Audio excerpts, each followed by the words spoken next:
ఈరోజు మా అధికారులు చేపడుతున్న కార్యక్రమాలను మీరు పెద్ద ఎత్తున ప్రజలకు వివరించాలి. మొన్న మెగాస్టార్ చిరంజీవి గారు డ్రగ్స్ నియంత్రణలో తన వంతుగా ముందుకొచ్చి వారొక వీడియోని అద్భుతంగా తయారు చేసి మా డిపార్ట్మెంట్కి ఇచ్చిండ్రు. చిరంజీవి గారు లాంటి వాళ్ళు ముందుకొచ్చి తెలంగాణ ఈ దేశంలో ఉన్న యువత డ్రగ్స్ మహమ్మారిన పడితే జరగబోయే నష్టాన్ని వారే ముందుకొచ్చి ఒక అవేర్నెస్ ప్రోగ్రాంలో వారు భాగస్వాములు అయినందుకు, ఆ విజువల్స్ మా కోసం ఇచ్చినందుకు చిరంజీవి గారిని మనస్ఫూర్తిగా నేను అభినందిస్తున్నా. సినిమా ఇండస్ట్రీలో ఉండే ప్రముఖులకు కూడా నా సూచన, మీ కొత్త సినిమాలు రిలీజ్ అయినప్పుడు టికెట్ ధరలు పెంచుకోవడానికి జీవోల కోసం ప్రభుత్వాల దగ్గరకు వస్తున్నారు, కానీ సామాజిక సమస్య అయిన సైబర్ క్రైమ్ డ్రగ్స్ నియంత్రణలో మీరు మీ సామాజిక బాధ్యతను నెరవేర్చడం లేదు అని మా ప్రభుత్వం భావిస్తుంది. నేను మా అధికారులకు సూచన చేస్తున్నా, రేపు ఎవరైనా కొత్త సినిమా రిలీజ్ అవుతుంది, సినిమా ధరలు పెంచాలి అని ప్రభుత్వం దగ్గరికి అప్లికేషన్ వస్తే వాళ్ళు డ్రగ్స్ నియంత్రణ సైబర్ క్రైమ్ నియంత్రణలో ఒక అద్భుతమైన వీడియో ఫుటేజ్ను ఆ సినిమాలో ఏ స్టార్స్ ఉన్నారో అదే స్టార్స్తో వాళ్ళు ఒక ప్రోగ్రాం మనకు చేసి ఇవ్వాలి. అది ప్రీ కండిషన్.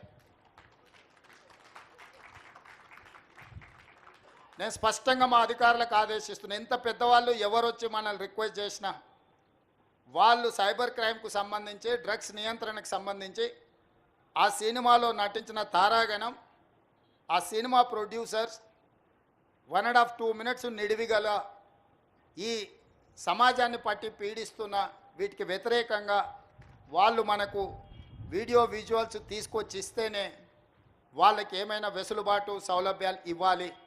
ఎందుకంటే సమాజం నుంచి ఎంతో వాళ్ళు తీసుకుంటున్నారు, సమాజానికి వాళ్ళు కొంతైనా ఇవ్వాలి, అది వాళ్ళ బాధ్యత. అట్లా కాకుండా మేము 100 కోట్లు పెట్టుబడి పెట్టినాం మా సినిమాకు, మేము టికెట్లు పెంచుకొని మేము సంపాదించుకుంటామన్న ఆలోచన ఏదైతుందో మంచిదే, మీ వ్యాపారం మంచిదే, కానీ సామాజిక బాధ్యత డ్రగ్స్ నియంత్రించకపోతే, ఈ సైబర్ క్రైమ్లను నియంత్రించకపోతే ఈ సమాజమే నిర్వీర్యం అవుతుంది. ఈ సమాజాన్ని కాపాడాల్సిన బాధ్యత, ఈ సమాజానికి సహకరించాల్సిన బాధ్యత సినీ పరిశ్రమ మీద ఉన్నది. కాబట్టి ఎవరైతే ఏదైనా ఈ ప్రభుత్వం నుంచి ఏదైనా సహకారం కావాలి అని వస్తే వాళ్ళు సమాజానికి సహకరించాలి. ఇది ఒకటే మా ప్రీ కండిషన్. మా అధికారులకు కూడా నేను సూచన చేస్తున్నా. And at the same time మా సైబరాబాద్ కమిషనర్ అవినాష్ మహాంతి గారికి కూడా నా సూచన, ఎందుకంటే మ్యాక్సిమం సినిమా షూటింగ్స్ మీ ప్రాంతంలోనే అవుతాయి లేదా రాచకొండలో అవుతాయి.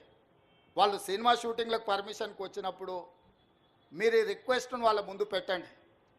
వాళ్ళు ఏమన్నా సినిమా తీసుకొని, కానీ ఆ సినిమాలో ఉన్న తారాగణంతో ఈ డ్రగ్స్ నియంత్రణ కోసం, సైబర్ క్రైమ్ నియంత్రణ కోసం 1.5-2 minutes నిడివి కలిగిన చిత్రాన్ని మనకు ఒకటి వాళ్ళు తయారు చేసి మనకి ఇవ్వాలి. అట్లా ఇచ్చిన వాళ్లకు ప్రత్యేకంగా రాష్ట్ర ప్రభుత్వం వెసులుబాటు కల్పిస్తుందని మీరు చెప్పాలి, వాళ్ళకు సూచన చెయ్యాలి అని చెప్తూ, రాష్ట్రంలో ఉండే అన్ని థియేటర్ల యజమానులకు కూడా నేను INPR డిపార్ట్మెంట్కి ఈ వేదిక మీద నుంచి ఆదేశాలు ఇస్తున్నా.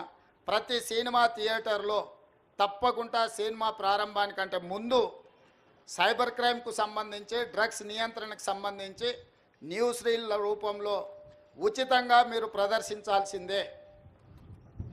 అట్లా ప్రదర్శించిన థియేటర్లకే భవిష్యత్తులో అనుమతుల విషయంలో కానీ ఇతర విషయంలో కానీ ప్రభుత్వం సహకరిస్తుంది.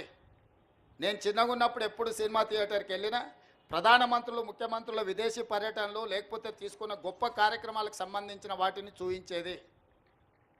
ఇప్పుడు ఆ సామాజిక బాధ్యత నుంచి సినిమా పరిశ్రమ, సినిమా థియేటర్ల యజమానులు ముందుకు రావడం లేదు.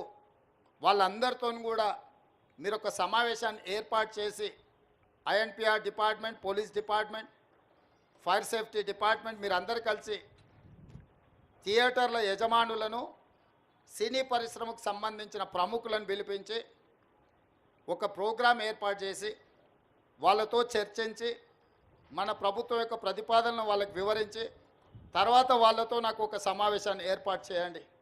మన ప్రభుత్వం యొక్క ఆలోచనను, విధానాన్ని వాళ్ళకి చెబుదాం, వాళ్ళ సహకారం తీసుకుందాం.